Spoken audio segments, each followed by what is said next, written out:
history of Chuck E. Cheese in the restaurant industry, right? Yeah.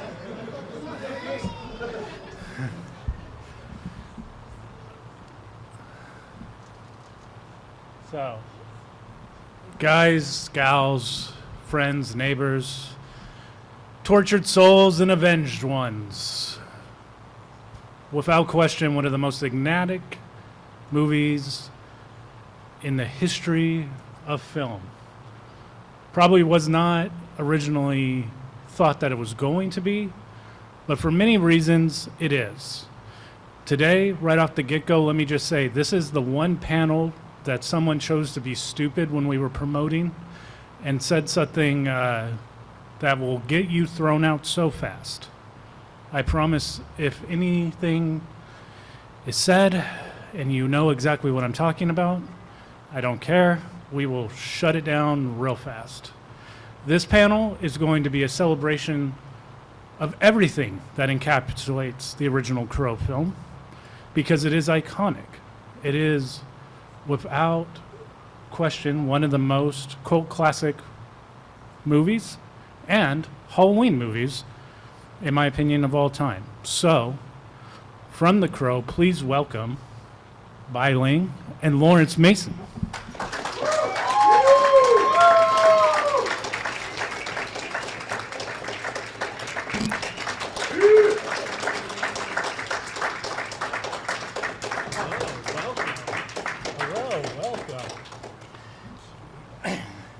Take a seat, guys.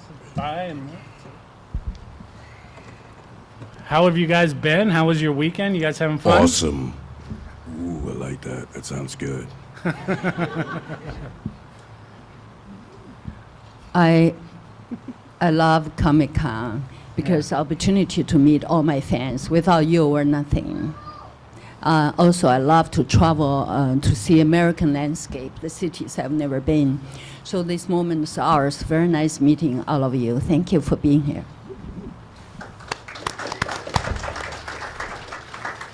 So right off the get-go, your guys is not just how you got your roles in The Crow, but your guys is like introductions into show business and researching for this interview are both very, very rad stories. Laurence, your parents coming to America, you getting into like drama school when you're like 10 years old. Yeah. Your journey is fascinating to read. Like Thank you you. going, you know, you guys both from a very young age seemed like you were into performing arts. So what was it from the get that you knew that you wanted to entertain people? Well, let's go back. So, when I was a kid, I was a different kind of kid, basically. So, for example, my mom was always a little worried about me, as she confessed, because I used to love Kojak. Remember Kojak? Toast Yeah. She came home from work one day. I'd cut all my hair off. And I had a lollipop, and I was like, "Who loves you, Mom?" Right then, she was like, "This child is different. Maybe we need to take him to see someone."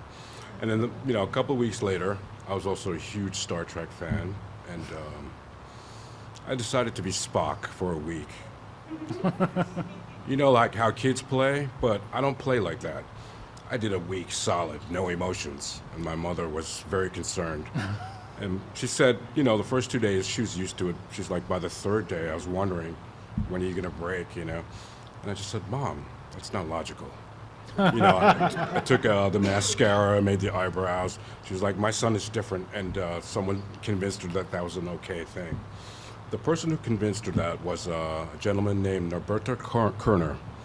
He was the voice of Oscar the Grouch from Sesame Street. He said, no, this kid, there's something. When you see a kid, lean in that way. So thankfully, they followed us, and I joined a children's company, and I got it out that way. And I was also, we're talking the 70s. I mean, I was really thinking about that. As a child, all kids have heroes, but I think it was a little different in the 70s because for us, our heroes were real. They were real people. They weren't just it was Marvel too, but There was Evel Knievel, Muhammad Ali, and of course Bruce Lee. So that's where it ties in for me. So I was a huge Bruce Lee fan because he was an immigrant, which I was as well. Also, as a small guy, still am a small guy, so that fascinated me. This small guy commands so much power and respect, so I deeply got into the martial arts. And I started studying ninjutsu when I was very young, and started studying Wu Mei, which is the mother school of the technique he developed, which was developed by a Buddhist nun. So it's made for people of small stature to learn to use someone's force against them. And I remember my Sifu, when I was very young, he said, "You have more focus than I've seen from adults." So I always remembered that. And he told my parents that. They're like, "You have to channel that, you got to use that." So it's always gone different ways. And I'd go back to Trinidad, which is where my parents are from. And in Trinidad, all you do is play football. Call it soccer here, right? That's all I did was play football. And there, you played barefoot with no shin guards, so you kicked the heck out of each other. So I got very good over there, as you do. So when I came back to the States, I was killing everybody. So I was on two different tracks, on an athlete and actor, and it was going two different ways. And then finally, my parents pulled me out of the acting group I was in, which was heartbreaking for me, because my grades were just not good enough. So they put me into Catholic school, which was horrible, and I felt so restricted. I hated everyone, the nuns and everything. And when it came time to graduate, and I got accepted to Rice High School on a scholarship for soccer. And the other school that I got into was the Fame School, from that movie Fame, Performing Arts. And so my parents were very, obviously they wanted me to follow my dreams, but when you're an immigrant, these are just dreams. But till you get here and you realize it's possible, I don't think they really, understood that this could be a reality. So they were very on the fence about me going to performing arts, because once I got on that track, there was no turning back. And I remember at the Catholic school we had a little talent show, and so I went in to audition for it, and I sang "Hey Jude" from the Beatles, and I did splits. I mean, I killed them. And I remember, the nuns came to my parents. They was like, "No, he needs to go to performing arts. Do not send him to Rice. Forget the soccer." So along the way, people always pushed me in the right way. So that's how I got into it. And my first initial, aside from being a fan like everyone else, I was walking with my dad. We lived on Riverside in Manhattan. And we were walking home one night, and I saw all these trucks, just trucks and trucks. And I was like, "What is that, Dad?" So we went and investigated. Turns out they were shooting a movie. I was like, "Oh, can we go look at it?" And he said, "Yes," thankfully. So that night, we snuck out, and we went down to look at the shoot that was going on. It was the first time I was on a set. And the movie happened to be a movie called The Warriors, which is the reason I got into show business. Because it wasn't any particular actor. It was just watching the crew. I was just so fascinated. It was like a little army. It was just so amazing to me. I wanted to be a part of it. Everybody had a walkie. I wanted a walkie. I wanted to be a part of it. It wasn't even the actors or anything. It was just to be a part of it. So my dad saw that I was gravitating towards that, and he would get me books. I'm still a cinephile to this day. I like watching documentaries more than movies sometimes. I love watching them, and I love seeing how things are put together and all the people it goes to put in. I actually spoke to someone recently. They thought that at the end of when they show the credits, they thought these were names that just generated. I was like, no, each name is a real person that broke their neck on this movie. These aren't fake names. These are real people. So it takes a village, I guess they say. Yeah. And so when cut to much later, I got a great agent in New York City, and struggled like all actors do in the beginning when I got out of school, and got rejected for this, that, and the other. And finally I had an audition for a little film, and I had to play a gay guy, so I borrowed my girlfriend's pants. I know it's funny, but that's how committed I was. So I went, through the Bronx wearing these very tight pants. Got to the audition, booked it. Turned out to be my first job, which was awesome. Alongside Philip Seymour Hoffman, God rest his soul, brilliant actor. We both got a SAG card together.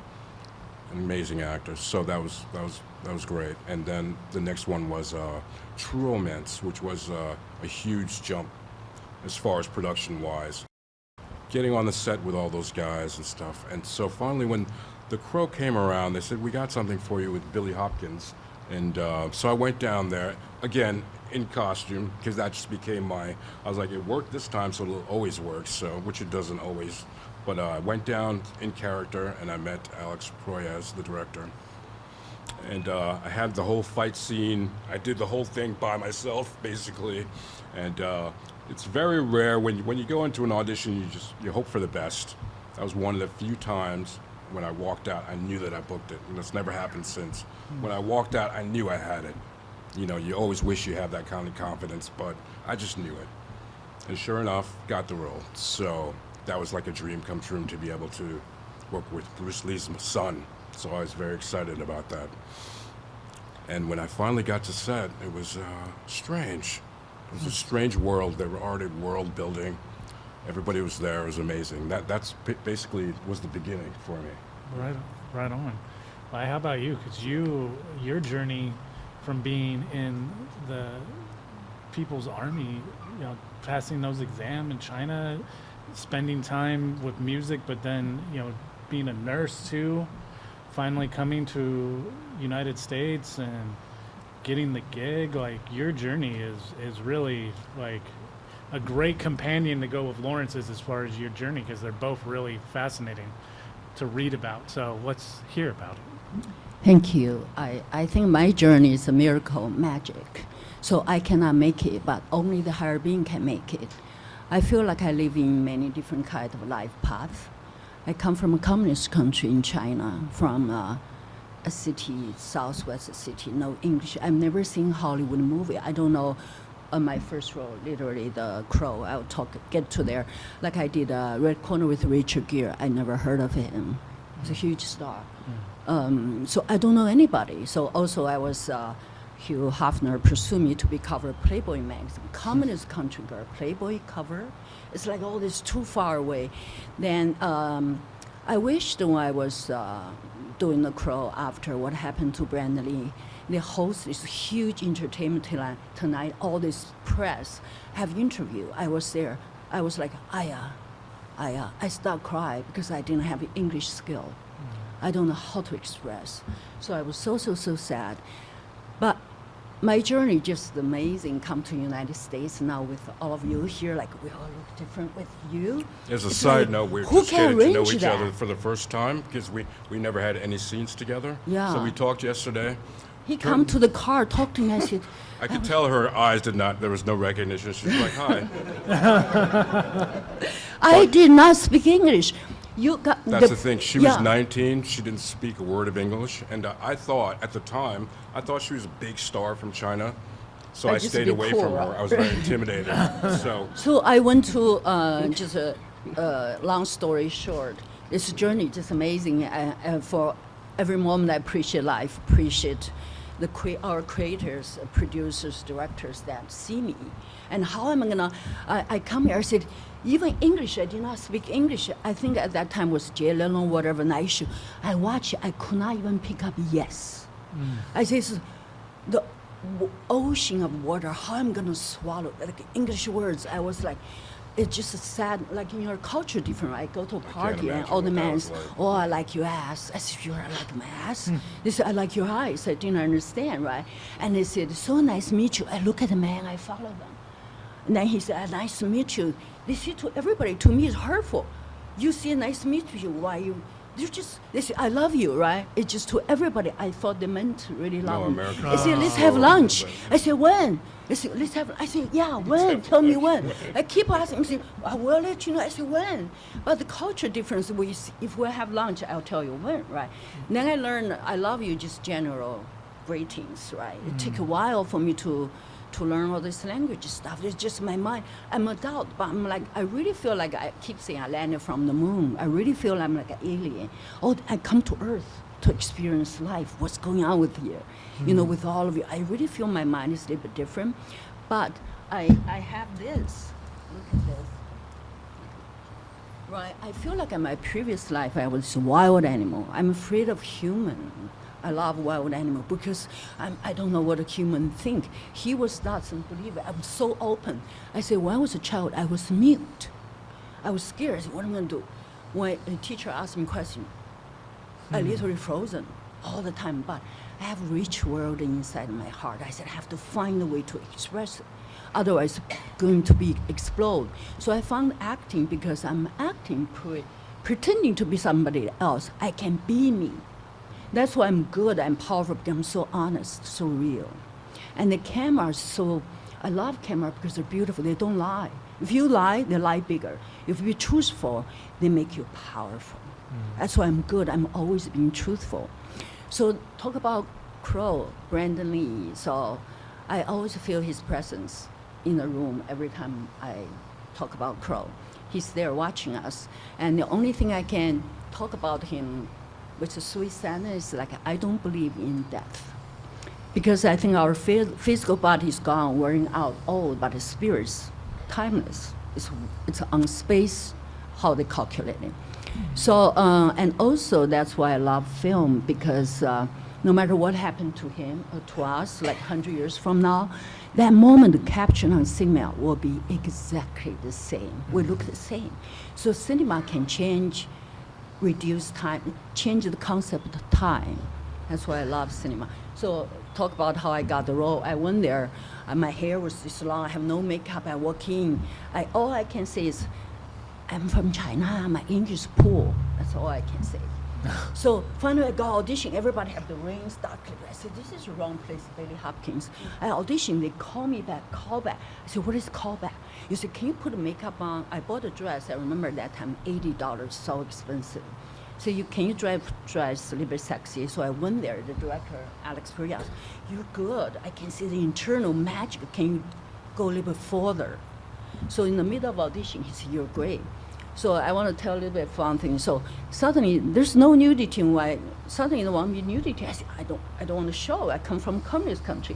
Then the director want to have a conversation with me, calling me from Australia.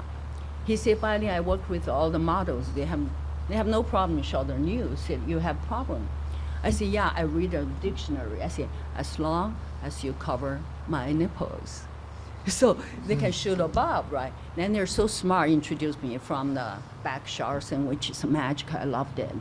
So from there, Michael Winka, when I got there, he said, you got the fucking wrong girl. It's just like, I said, oh, my English is poor, I'm from China. But the magic things, now I read, 3 months to read the script, word by word. I have no clue what I'm reading. On set, they see the explosion. I said, I don't understand nothing. So basically, when finally they put the costume on, everything, I did not know where the confidence, that mystery come from me. It's another discovery, Hollywood discovered, that's my first English movie, discovered the other part of powerful of me as an actor. So when they put everything on, I come out and suddenly, hello, I like the pretty lights. So that one, it just you just on a certain point you have to give up. You have to just trust the divine. For me, everything is not I plan. I did not struggle. Learning English is not struggle, just curious. I just curious. When I was in China, I didn't remember when I was very young, start like 14, 15. I said to somebody, I want to go to Hollywood. So that's not a fairyland. I said, if you project, it's like how I find my dream, like a little girl, barefoot, naked, walk in the darkness. The moon appeared because you have faith. Faith is something you don't know, you don't see, but you believe. That's where it lead to me. So I'm so glad that I follow my heart, follow my faith, be daring. So, thank you. So, being a huge Tim Burton Batman fan, I gotta ask you guys now got to the role, and like you were saying, Laurence, like they're world building as you're getting hired and stuff. Yes. What was that set like? Because that set looks like a real world Gotham City almost. Things have changed a lot since then, because, I mean, back in those days, I mean, if you were lucky, you could get a lot of rehearsal time. Now there is not much rehearsal time. You pretty much go to work as soon as you get there. I think we had about 2 weeks. I came down 2 weeks before they even started shooting. So I got to meet the guys, and we got to talk, and you could see everything coming together as far as the wardrobe and as far as the sets and props and so forth. I'll tell you another little sideways story for you. Like I said, True Romance was my first kind of biggish movie, and a lot of things you were talking about with your inexperience is beautiful, because that's all that really matters, is the presence that you bring. Because as a very trained actor, I've spent a long time trying to unlearn everything I learned. I'm trying to get back to that raw. I never learned acting. I'm lucky. That's why you're great. I'm just having fun. That's why you're great. I mean, I feel like, Unlearn now. yeah, I'm trying to unlearn it, exactly. Wow. So So don't go to. exactly. Sorry, I interrupt no, you. No, not at all. I'm sorry to say this. Maybe it's not right. Not- All not the for acting, everyone, not most for of the everyone. acting teachers are failure actors. I'm sorry. What you gonna learn It's not for from? everyone. Right? I was interrupt you. I Not was at all. invited by Lee Strasberg scholarship in New York. Right? I went to the school. I have no clue what I understand. I did one play called Glass Menagerie. So I did it. The teacher said, "You're a master." I said, "What does it mean, master?" I look at the dictionary. I said, "Oh, I only need to learn English." So I knew it. All the students coming beautiful after a week. They're lost. That's acting school. I witnessed. I said, if they never knew, they're just naturally magical. Exactly. Exactly. So, as I was saying, on True Romance, which was with two of my heroes, Gary Oldman and Sam Jackson. So I got on set, and we started doing the scene, and they had to cut for some technical thing, and I was not doing very well. And Sam pulled me over to the side. He said, "You're a theater guy, right?" I said, "Yeah." "Why? How do you?" He's like, "Because you're blasting the sound, man. Because the mic's right here. Because I was trained to hit the back of it. Project, The poor sound guy was, So I started panicking. He said, "Relax, relax." He said, "You see all this whole crew, all these people here. This is to make it real. All you have to do is just be there. All these people making, the audience, they're giving up they're putting the belief in what you're doing. You don't have to work so hard at it." So that's exactly the same thing. With the Crow, again, everything was built for us just like that, and by then I realized you don't have to generate so much, because it's all just there. The camera's getting everything, like you're saying. It gets every subtle thing. It was amazing because they had it all fleshed out, and Alex was amazing, and he could do whatever he wanted at the point, and I think he was fighting on a lot of things. And we did have the screenwriter on set, which I've never seen since. So that matters a lot. Sometimes when the studios get involved, they try to package it and gentrify it a bit too much, which kept it raw. That dangerous thing, I think, was a huge part of it. So right away I started training, because I was the knife guy. So Jeff Yamada, amazing fight coordinator, was basically my teacher, and he gave me a bunch of knives. He said, "You want to practice these?" And that I did. So again, sometimes all you need is just determination and practice. So that's what I did. I didn't know knives. I knew some martial arts, but no knife work. So I would practice in my hotel room. I'd get up in the morning and practice in my hotel room, had my bed, practice them over my bed. So if they fell, which they often did, so I didn't have to bend too far to pick them up. And I even have a scar here for you guys to still see. I still got a little nick. He said, "You know what, let's put tape on the blades, so you're in good shape." So I was very concerned about it, because I knew if I dropped one of those knives, they'd have to cut. So I was very, very lot of pressure to get it right. And that turned out to be my first night of shooting, was the fight with Brandon. And so I practiced my heart out every day. I would just all kinds of twirls, and he said, "You're getting better. Let's give you different ones, because the weights is what helps the twirling." So he switched me from throwing knives to hunting knives, because they were heavier. So I worked with the hunting knives, and when I finally got on set, and I mean, I'd never seen him in the full makeup, so I was always kind of wondering, because he was such a sweet guy. I was always kind of like, how is this really good-looking guy, sweetheart, gonna pull this off? I really didn't get it. And so we had a principal dinner, and at the dinner was all the bad guys, and Michael Wincott was there, and he was kind of telling an off-colored joke, and then Brandon just leaned in. He said, "Could you watch your language in front of my fiance?" And everybody stopped, and I was like, "There it is. There he is. There's the crow. There he is." Suddenly, I was like, "Okay, now I see why he got the job."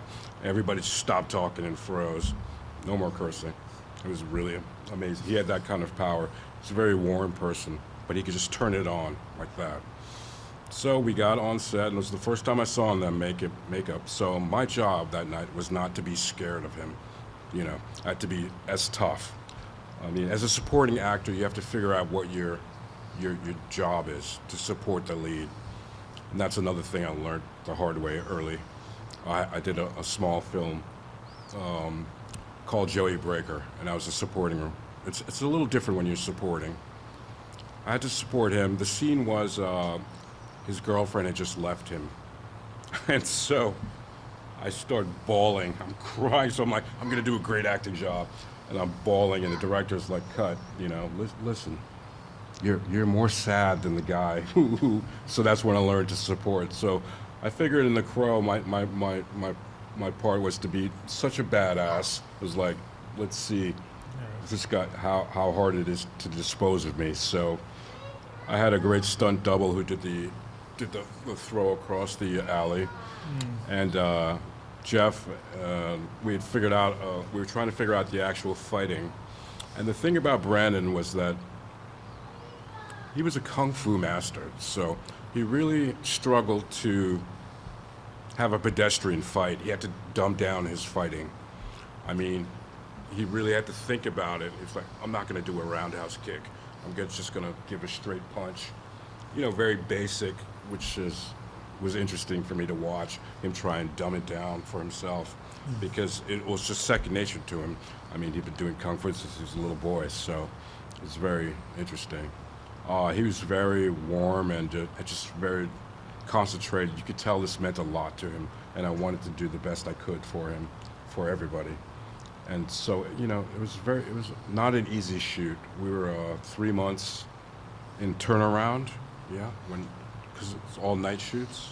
So breakfast would be about 7 o'clock, lunch would be around 1, breakfast would be about 4, and you just pray for sunlight so they could stop, because they would have to stop. I mean, living like a vampire 3 months would get you pretty much in character. So it didn't take a lot of acting. Once you put that coat on, you're surrounded with those guys, you're there. You got all you need. Didn't take much. So Fired up. Exactly. I finally got to be a warrior. Yeah, working with Jason Patrick Kelly was great. I mean, it's just so much fun. And as far as, there's still lots of things you're figuring out. For example, Angel David did a great job. He played Skank. I wasn't sure what he was doing, to be honest. I don't think anybody did. I didn't know what, to be honest, on set, I was kind of like, because we're all being as tough as we can, and he's being total goofball. I was like, what's this guy doing? And when I finally saw, I was like, I get it. He was funny. Oh, that's what it is. He was funny, you know, which is part of the layers. Yeah. Kind of the layers of a group. You always have a knucklehead in the group, you know what I mean? So it was perfect. It was spot on. It was brilliant. Yeah, it was so funny. What was like the world of The Crow for you? The shooting process, working with Brandon, working with everybody. How was it? I don't know. For me, it's like, that's why I always say I landed from the moon. I did not speak English. I have no clue. That was my first Hollywood movie. Can you imagine? If you go to China, you know nothing on the set, you're acting. Like, it's just like the game that I don't know how to play. So basically, they put me and Brandon in the same room. He's doing the makeup. I was doing my tattoo on my back makeup. Take like 2 hours every day. So this guy's kind of cool, and then he teach me play video games, right? And he was very catering to me. I was like, my English poor. I didn't want to talk to anybody. Finally, he said, Bai Ling, you're Chinese. I said, yeah, I'm Chinese. He said, I'm Chinese. I said, no way, you're a handsome white guy. You kidding me, right? I said, you're Chinese? I was like, sense of humor, right? He said, I'm really Chinese. I said, who's Chinese? I said, my father Chinese. I said, okay. What your father do? He said, my father's Can't believe big you didn't know movie who he star. was. I said, my father's a big movie star. I said, this guy's joking around. I said, what's his name? He said, Bruce Lee. I said, I never heard of it. I never heard of it. He said, he said, you never heard of it? I said, I'm sorry, no. I'm Chinese. He said, you're Chinese? I'm from China. I don't know who Bruce Lee is. He said, you're probably one person in the world don't know my father. I said, I really don't know. He was disappointed. He said, I said, this guy's crazy. He said, I'm crazy, right? So I called my friend. We're in North Carolina. Called my friend in New York, Chinese. I said, I'm working, of course, in China, working with this actor. He's white.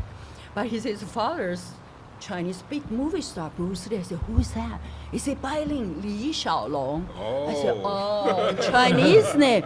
I said, oh. Then I look at him. He really doesn't look like his father. I said, now I know who your father is. He said, no wonder we're both like He must hugging have and loved happy. that. He must He's have very loved that. proud, but I feel like he's very sensitive. And he's kind of like, I don't understand what he say. He's the one that says, no, thank you. And he probably feel like this girl have no clue what she's walking into because his father came to Hollywood, a lot of racism, all of that's difficult. So I feel a lot of compassion from him, and a lot of warmth. I feel kind of safe because I say, this is a leading guy, right? And then next to me. And he's like for me, I never learned acting. I don't like rehearsal at all. I jump in. A lot of actors are afraid of me because I'm such a freedom. They were like, they don't know what I'm doing. And the director every time I say, what you gonna do? I said, I'll show you. At that time, I still don't know. I like that excitement of unknown because I don't know something I'm gonna do, but I know something I'm gonna show you that I don't know what I'm gonna show you. But I know I'm gonna show you. He said, show us. I said, turn the camera on. So after I'm just there, but when I'm acting, I'm not there. It's like now, right? You put your hand. You're not aware of what you're doing, but you just listening. But the more about listening, observing, responding. So after that, I said, you're good. Everybody think I practice. I have zero practice. I said, am I good? Am I good? Is you're good? I said, I feel like I'm jumping on my body, watching myself. So when I give myself that freedom, and the magic comes. So that's how I treat acting, total fun. I'm not just having crazy fun. It's not I don't care. I don't care. I don't have a serious and a weight on me, therefore I'm free. Like a kid, always swim because they're real. They cry, they laugh, there's no pretentious, they're real. So talking about brand, and also on the set, what happened, because I'm trying to set everywhere, don't set. In the beginning, I'm asking everybody, nobody can translate for me. I give up, I say, well, wherever, I'm just observing. Can you believe how dangerous, like when they're shooting me, right, in the end, I'm getting the crow to go. They told me there's a column here, said, Buddy, we count 1, 2, 3, you stick your hand up. Count 1, 2, 3, you stick it back, and you shoot, right? 1, 2, 3, I stick it up. What if I count it different, you just shoot on my face? I'm like that naive, doing all these things that I do not understand. I was like, oh my God, it's so scary. But I don't know how the fate, how, life, how the film brought us together. I think it's a broader meaning there to treasure life, to enjoy art, to be who we are, because we never know how long we're going to be. Well, there you have it. Nothing is serious. After 100 years, who cares what achieve? But you enjoy that brilliant, fun moment with you like now. It's the moment counts. That's how I live life. The philosophies that you share are really awesome to hear. Thank you. Before I open it up to Q&A, I just wanted to ask you guys, because one of the philosophies that you shared is something that I definitely get in line and believe with too, as far as after one passes, they're not really gone, they're everywhere type of a thing. And the story that encapsulates your guys' film, unfortunately, is a sad one until you get past it with how awesome the art that you guys created together is. Do you feel, do you go like days or anything and you think about Brandon, or feel like, Brandon's watching you type of a thing? I'm blown away by the fact that you guys first time meeting in person is at this con. That's pretty wild. It's so weird. He come to me. I said, I don't want to make a mistake, right?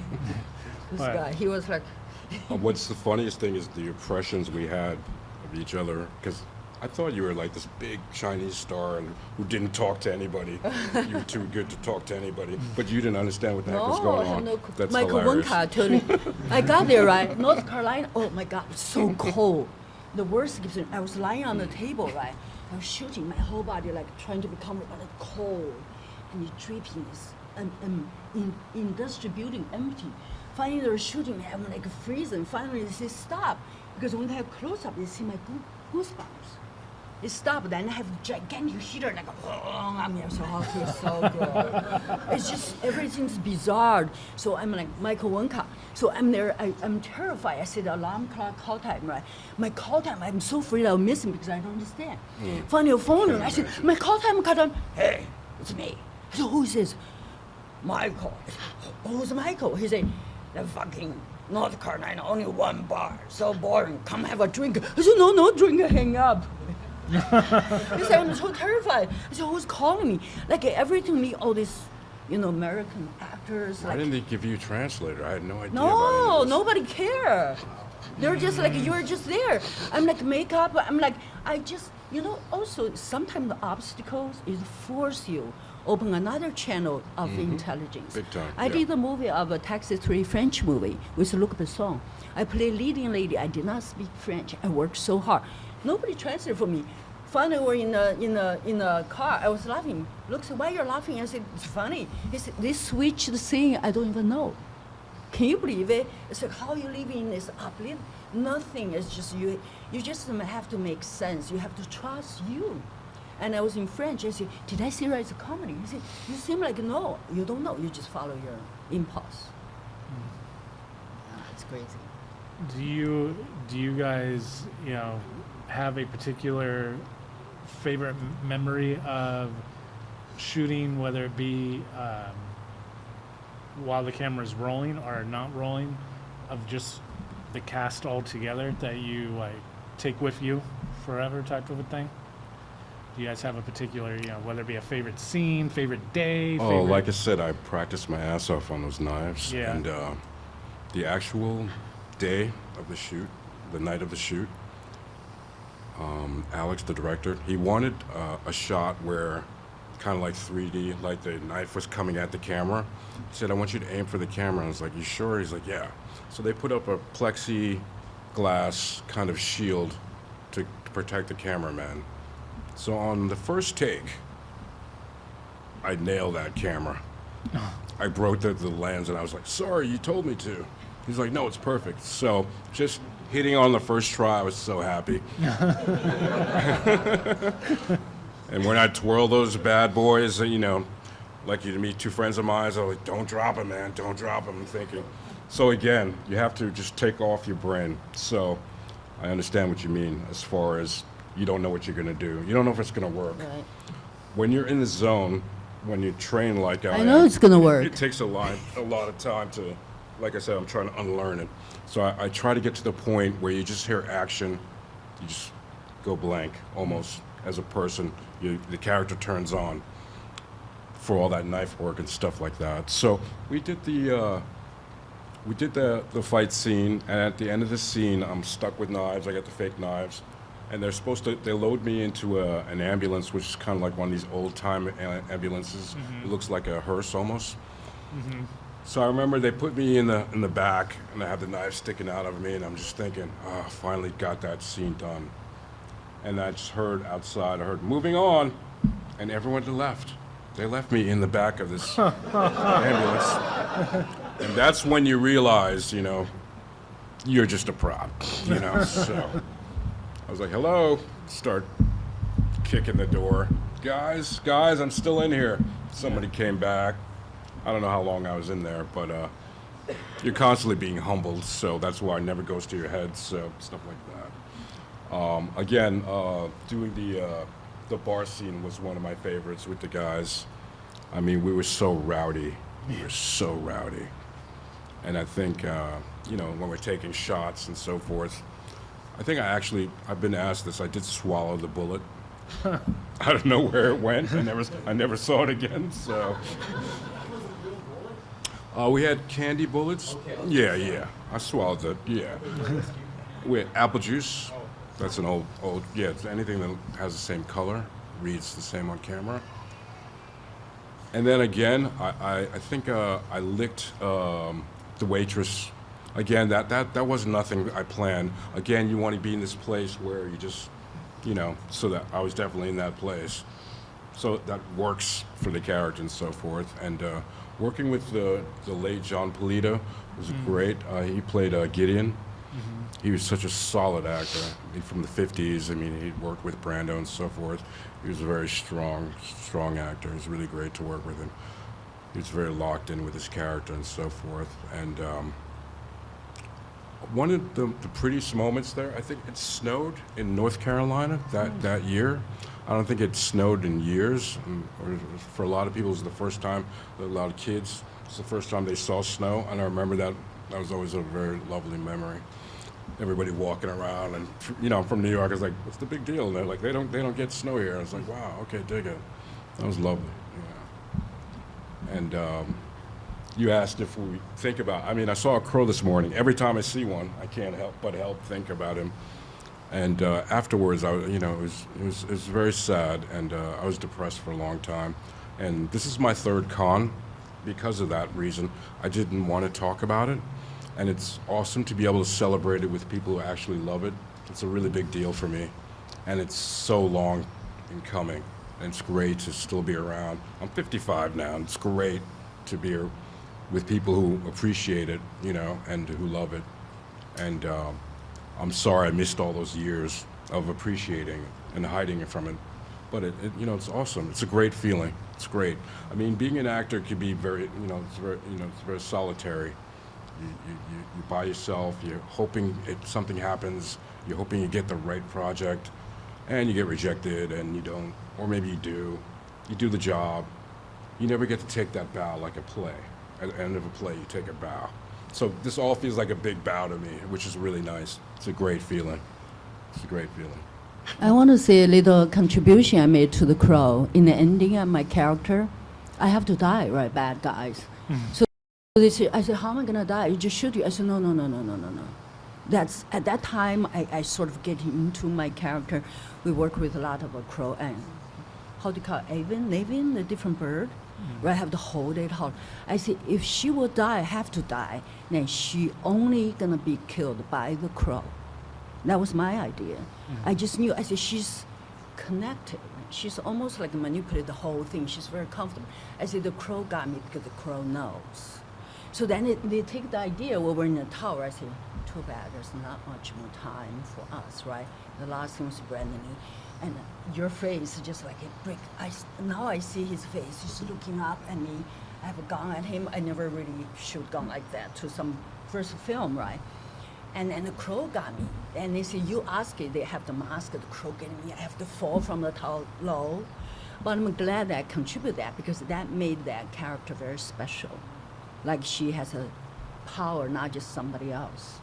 So that's something I think even, I don't speak a language, but when you have an idea, you have to speak out, even in real life, because your instinct tells you to say something, not for you, your inner voice. We always have to listen because they're always going to get you something valuable. So that's something I'm proud I did that. Of course, Brandon was only 28 years old. Can you believe it? And I remember one time we were eating sushi, right? He was there. He dressed like this. I said, Brandon, sushi, good. Ah. He was like, he looked at me, he said, no, I'm not gonna. He's so dedicated to it. And his wife was there. They planned a wedding after 8 days having wedding in Mexico. Can you imagine that? I was like, wow, it's just like, you just can't. Now, I don't know why I feel like he's blocking the light shining on his face, the rain pours. But there's a bird flying departure from him. That's life, that's a crow. I feel like even though it's sad, but it's sweet sadness because our lives continues, spirit continues. And film and make because the crow, all of us together, celebrate him, the Comic Con, celebrate this film. I really appreciate all of you here celebrate Crow. And we have. I was just gonna say your guys' stories. I mean this wholehearted and sincerely. I've been lucky enough to have this job for almost 10 years, and this conversation has been one of the most deep, sincere, awesome panels I have ever done. Unfortunately, we are out of time, so we will tell you guys if you would like to visit with them, they will be at their tables the rest of the day. And just give it up one more time for Bai Ling and Laurence Mason. Thank you, guys. Thank all of you. Follow me. I am Bai Ling Instagram. And come say hello to us. We're next to each other in the table. Now we know each other. We have lunch every day now.